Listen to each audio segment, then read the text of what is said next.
Dan sekali lagi kenapa ini saya laporkan akhirnya, karena yang saya inginkan itu kesetaraan sebagai warga negara Indonesia, bukan sebagai umat beragama ini, tapi hak kami sebagai warga negara untuk meminta hak kami untuk beribadah sesuai Undang-Undang Dasar dan sesuai ratifikasi HAM yang disetujui oleh pemerintah. Nah, hal-hal tersebutlah dan memang ada buktinya, akhirnya Kapolseknya dilaporkan ke Mabes Polri. Laporannya laporan dugaan mungkin dugaan pidana kan, dan satu lagi laporan mengenai prosedur kerja, mengenai laporan yang dilaporkan ke Propam ya. Kalau Kapolseknya nggak bisa kerja ya diganti. Jadi sekarang juga kita minta diganti Kapolseknya.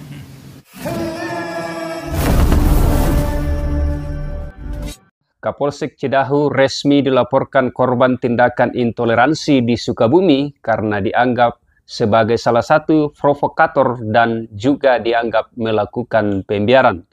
Langkah hukum tersebut didukung penuh salah satu pengacara kondang di Indonesia, yakni Bapak Dialopa Yumara.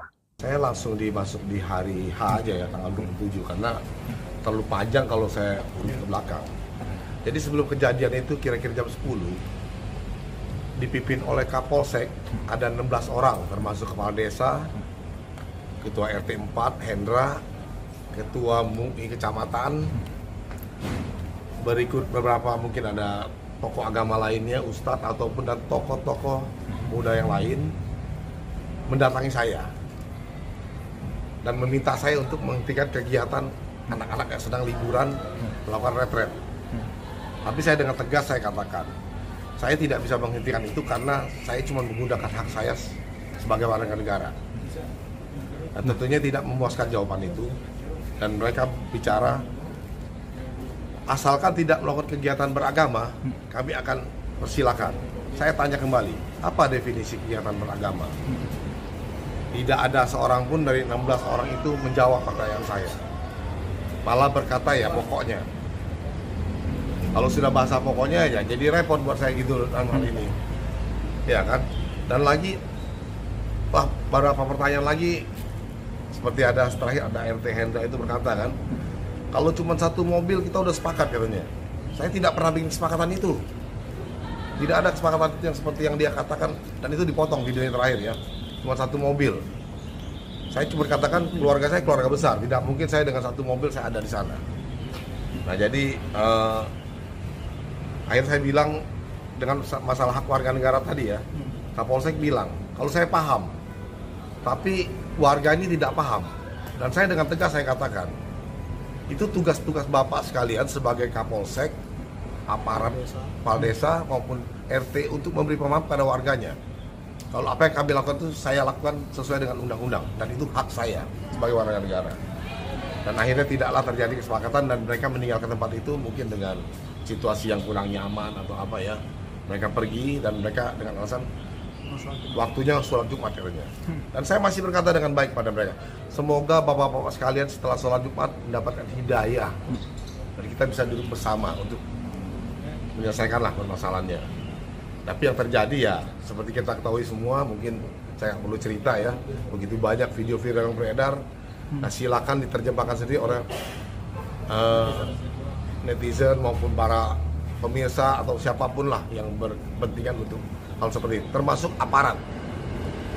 Dan sekali lagi kenapa ini saya laporkan akhirnya penistaan agama terakhir ini dalam Dumas ya, karena yang saya inginkan itu kesetaraan sebagai warga negara Indonesia, bukan sebagai umat beragama ini, tapi hak kami sebagai warga negara untuk meminta hak kami untuk beribadah sesuai Undang-Undang Dasar dan sesuai ratifikasi HAM yang disetujui oleh pemerintah di PBB. Oke Pak, itu. Ya kalau silakan. Kalau dibilang terkesan membiarkan, ya karena ada bahasanya Kapolsek, saya mengerti, tapi yang lain masyarakat ini mengerti apa tidak kan? Saya tidak. Sama dia sempat ngomong ke Pak Wedi bahwasanya saya tidak mau melihat muka kamu lagi.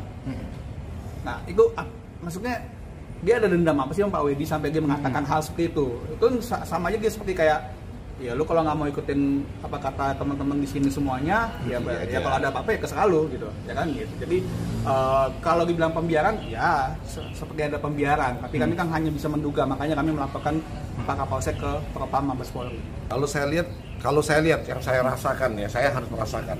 Jadi seolah ada pemaksaan kehendak. Kalau bahasanya, kalau cuma satu mobil, Bapak boleh ke sini. Tapi kalau lebih, kami tidak izinkan. Maksudnya apa? Itu pertanyaan. Karena itu sudah melanggar undang-undang kan, kebebasan berkumpul dan berserikat sudah dilanggar oleh dia dalam hal ini. Apalagi kebebasan beragama. Berkumpul pun dia sudah cegah gitu bahasanya gitu loh.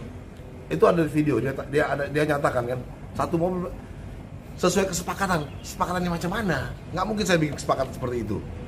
Ya kira-kira begitulah pandangan saya. Tentu gini, kami ini orang Minahasa gitu loh, punya kebiasaan setiap pasca itu kita bikin salib, gitu loh. Dan itu buat mengenang kematian Kristus sampai kebangkitan biasanya kalau kami pasang itu di pojok sudut rumah kami gitu loh. Nah itu kami taman di belakang. Itu bulan April kejadiannya. Dan mereka melihat itu, mereka nggak tahu, saya nggak ngerti. Apakah mereka alergi atau mereka rasa sakit gigi itu, lihat itu, mereka suruh saya masukin ke dalam apa? Ke dalam rumah. Di dalam ruang kami ada kayak tempat ruang doa lah, kalau musola lah kalau umat Islam ya. Saya udah berkali-kali tanya kami apa. Saya lagi sikat gigi pada saat itu. Setelah itu ya, setelah PDSI pembicaraan itu selesai, tutup ya. Saya mau sikat gigi. Tahu-tahu anak saya yang kecil, anak saya 2, yang besar nggak ikut, yang kecil ikut. Dia bilang, "Papi, ada orang naik pagar." Saya keluar lihat pagar. Saya keluar dari kamar saya keluar. Yang saya lihat bukan pagar yang dinaikin, tapi pagar yang dirobohin. Roboh. Dan situ sudah mulai terjadi teriak-teriakan, maki-maki, menantang berkelahi, memecahkan pot-pot bunga, menendang, merusak mobil. Sudah mulai. Dan ada beberapa orang yang masuk ke dalam rumah saya, termasuk handphone saya pun hilang. Mengambil gitar, dan dihancurkan gitar itu gitu loh. Dan memprovokasi saya dengan kata-kata yang mungkin saudara udah lihat, mana seperti kata-kata jangan mengotori ya itu ya, seperti itu ada. Saya nggak usah ulangin lagi. Nah jadi, tapi saya punya sikap satu, saya harus selamatkan anak-anak kami, mengevakuasi dengan aman dan selamat. Walaupun dalam tekanan intimidasi, ya mobil digedor-gedor, mobil sudah dalam mobil dipukul-pukul, mobil masih udah diteriak-teriakin dengan segala macam gitu loh. Sampai anak saya kecil itu, trauma ya, video viral ya, kalau nggak salah trauma gitu loh. Trauma gak sih Pak itu anak-anak sekarang? Kalau seorang anak, yang itu ada 2 orang, yang satu agak lebih histeris tapi dia nangis, tapi anak saya ini memang dia agak pemberani dikit gitu loh. Tapi dia ini nih self defense yang keluar gitu loh. Sampai dia teriak, "Papi, tabrak aja mereka, bunuh aja mereka semua." Itu kata-kata seorang anak gitu loh, yang membuat saya jadi miris gitu dengan hal seperti itu gitu loh. Dan ini kan berbahaya buat masa depannya. Nah itu yang maksud saya, kenapa kami bertekad tuh menaikkan laporan ke Barreskrim sampai untuk perlindungan anak gitu loh. Anak-anak trauma gak sih Pak tadi? Trauma itu kita nggak bisa lihat fisik Pak. Sampai sempat ada down atau gimana dia sampai ke kan saya ada podcast dengan Uya ya. Sampai anak saya tanya, "Masih mau nggak balik situ?" Kalau ke situ lagi nggak mau katanya gitu. Dia mengalami ketakutan yang sangat gitu loh. Padahal itu kan villa keluarga. Kenapa mesti takut? Kan begitu. Nah itu kan menunjukkan satu trauma sebetulnya menurut saya ya, yang awam ini secara fisiologis gitu loh. Nah nanti biarlah asesmen yang membuktikan itu gitu. Nah ini kan setelah melaporkan katanya dapat intimidasi supaya cabut laporan, itu benar gak sih Pak? Jadi kalau intimidasi sih kita menduga lah intimidasi ya, karena persuasif. Ya secara persuasif. Jadi kami tuh sempat diundang oleh salah satu kabit ya di Kanwil Kemenham. Itu kami sampaikan juga kepada oleh rekan saya. Jadi kami diundang kirain mau ketemu Pak Dir Krim ya kan, tapi habis itu ya, ketemunya Pak Wadir. Nah di situ kabit tersebut ngomong bahwa kami sudah turun ke lapangan bersama Pak Dir, kami sudah assessment bla bla bla, dan akhirnya tercapai kesimpulan bahwa keadaan di desa Tangkil itu mencekam ya kan, dan bisa nggak kalau misalnya yang 7 tersangka ini, satu masih 7 ya, belum 8, tujuh tersangka ini ditangguhkan penahanannya dan apabila bisa dicabut laporannya. Dia bilang kita setuju bahwa otak dari kejadian tersebut harus ditahan, tapi kalau ini kan yang tujuh ini cuma ikut-ikutan gitu. Nah, di situ Pak Wadil aja pengen bertanya kepada dia, Anda ini datang sebagai perwakilan pribadi atau dari lembaga? Kalau dari lembaga, dia bilang dari lembaga. Oke, kalau dari lembaga, tahu nggak ketua Kak Wil? Tahu, dia bilang gitu. Nah, diulang sampai 4 kali sama Pak Wadil. Nah, jadi kalau kami menaik kesimpulan bahwasanya Kabid ini bukan bergerak sebagai lembaga, dia seperti, kalau pandangan kami, seperti advokat dari 7 tersangka tersebut yang mau lagi coba memediasi kejadian tersebut. Gitu. Jadi ya itulah kira-kira intimidasinya sih yang kami dapatkan. Nah itu kan pada prinsipnya kami kemarin sudah datang langsung ke Polres Sukabumi, bertemu langsung dengan Pak Kasat Reskrim, bahwa kami nggak mau bersenang-senang dulu, nggak mau bersenang hati dulu, karena ya tapi tetap kita apresiasi apapun itu bentuknya, tetap mengapresiasi langkah Satreskrim Polres Sukabumi dalam hal ini telah menangkap dan menahan sejauh ini sudah 8 orang. Tetapi menurut kami berdasarkan video saja itu pelakunya itu ada ratusan. Jadi kami tetap mendesak kepolisian dalam hal ini untuk segera menangkap semua pelaku yang terlibat, mau dia kabur kek, mau kemana kek, di DPO kek, apa kek segala macam. Intinya kita tetap mendesak kepolisian tangkap semua. Bahkan menurut kami dalang-dalangnya ini belum ketangkap semua.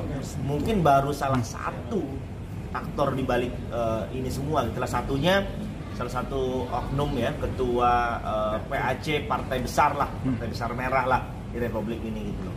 Salah satu pelakunya itu sudah ditangkap, inisial Y. Nah, mungkin ada oknum-oknum lain juga yang ikut serta untuk operasi ini.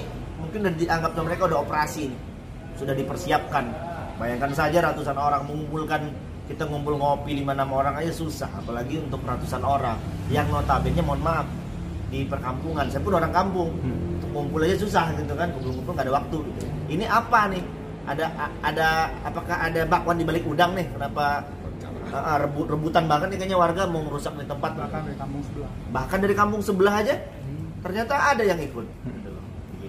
Nah ini Bang, udah ngelaporin ke Kapolsek ya kalau nggak salah, Bareskrim, tapi Pak Waidi sendiri apakah takut kena intimidasi lah? Kami dari awal berkomitmen sebagai kuasa hukum, saya dan partner saya dan tim, kami tidak ada rasa takut selagi membela kebenaran. Kami pun selalu menguatkan klien kami Pak Wedi. Kalaupun Pak Wedi sedikit merasa ada kekhawatiran, Pak jangan takut Pak, kalau kebenaran kita jangan takut.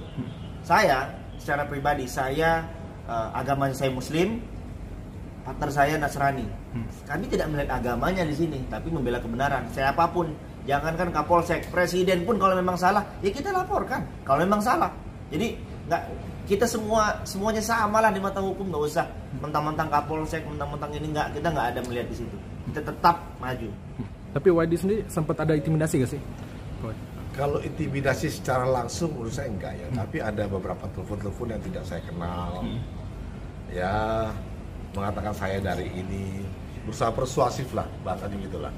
Tapi ya silakan diterjemahkan intimidasi atau apapun ya. Buat saya ya itu udah cukup lah, saya kenyang lah makan begitu gitu loh. Itu bukan hal yang tidak biasa, kadang-kadang ya cukup lah gitu loh. Ya, tapi keluarga udah tinggal di tempat situ masih?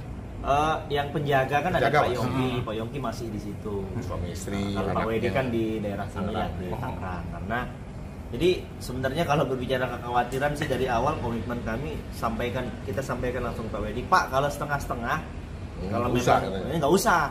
Tapi kalau mau full, mau kita pakai mobil turbonya full Pak, saya bilang. Kalau pakai eco modenya saya nggak mau Pak, saya bilang. Jadi kalau harus pakai turbo. Minyaknya juga harus turbo juga gitu loh. Jadi kita gas terus. Sah-sah saja kuasa hukum korban kan. Ini kan persoalan intoleransi di Cidahu ya yang dilakukan oleh masyarakat sana ya. Jadi korban atau kuasa hukumnya melaporkan Kapolsek. Nah, mereka tentunya melaporkan si Kapolsek ini karena mereka punya bukti-bukti, fakta-fakta, punya bukti video juga yang menggambarkan tentang keadaan penanganan Kapolsek terhadap kasus intoleransi di Cidahu. Jadi korban merasa ini Kapolseknya ini kenapa nggak kerja, itu satu paling, atau malah mungkin Kapolsek memprovokasi. Jadi karena hal-hal tersebutlah dan memang ada buktinya, akhirnya Kapolseknya dilaporkan ke Mabes Polri. Laporannya laporan dugaan mungkin dugaan pidana kan, dan satu lagi laporan mengenai prosedur kerja, mengenai laporan yang dilaporkan ke Propam ya. Jadi itu sah saja dilaporkan. Ya kalau ada laporan kan berarti kan ada ketidakadilan di situ.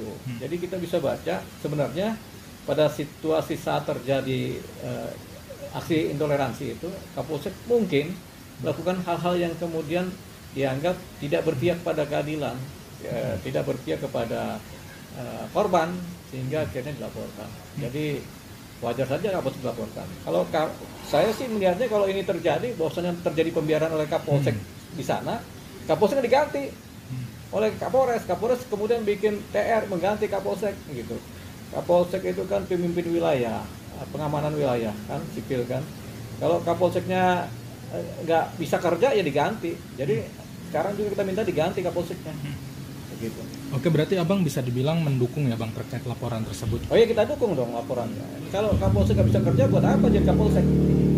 Buat apa punya pangkat, punya ini pimpinan tapi nggak bisa dipakai komandonya kan? Tadi kan nggak bisa kerja. Nggak bisa kerja diganti dari Kapolsek yang baru, perwira yang baru yang kemudian bisa kerja, bisa menangani persoalan sosial masyarakat di sana. Saudara, semoga saja pelaku-pelaku yang lain segera ditangkap dan diproses sesuai dengan hukum yang berlaku sebagaimana harapan dari pihak keluarga korban tindakan intoleransi di Sukabumi, Cidahu beberapa saat yang lalu. Demikian yang bisa saya laporkan. Saya Davis Saguna undur diri. Sampai jumpa di lain kesempatan dan Tuhan memberkati.